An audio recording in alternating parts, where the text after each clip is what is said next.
ഈ കുശലാന്വേഷണമൊക്കെ ചോദിക്കുന്നതിന്റെ ഭാഗമായി ചില ആൾക്കാരും മുനവച്ച ചോദ്യങ്ങളുമായിട്ട് നിങ്ങളെ സമീപിച്ചിട്ടുണ്ടാകും.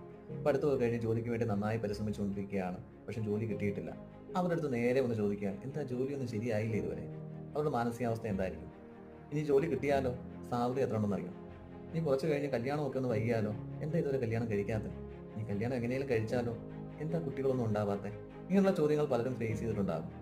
ജോലിക്ക് വേണ്ടി പരമാവധി ശ്രമിച്ചിട്ട് ആ ജോലി കിട്ടാതെ നിൽക്കുന്ന ഒരാളോട് ചെന്ന് എന്താ ജോലി കിട്ടാത്തതെന്ന് ചോദിക്കുമ്പോൾ അയാളുടെ മാനസികാവസ്ഥ എന്താകും? ആത്മവിശ്വാസം തകർന്നു പോകുന്ന രീതിയിലായിരിക്കും അയാൾ. ഇനി ചൊവ്വാദോഷം കൊണ്ടോ മറ്റോ ഒക്കെ ഒരു പെൺകുട്ടി കല്യാണം കഴിക്കാൻ ലേറ്റാവുന്നു. ആ പെൺകുട്ടിയോട് നേരെ വന്ന് ചോദിക്കുകയാണ്, എന്താ ഇത്രയും നാളായിട്ട് കല്യാണം കഴിക്കാത്തത്? സ്വന്തം കാര്യം ഓർത്ത് ആ കുട്ടിയുടെ മാനസികാവസ്ഥ എന്തായിരിക്കും? ആത്മവിശ്വാസം തകർന്ന നിരാശയിലായിരിക്കും അവൾ ജീവിക്കുന്നത്. ഇനി കല്യാണം കഴിഞ്ഞിട്ട് കുറച്ചു കാലമായി കുട്ടികളൊന്നും ആയിട്ടില്ല. അവരോട് നേരിട്ട് വന്ന് ചോദിക്കുകയാണ്, എന്താണ് ഇത്രയും നാളായിട്ട് കുട്ടികളൊന്നും ഉണ്ടാവാത്തത്?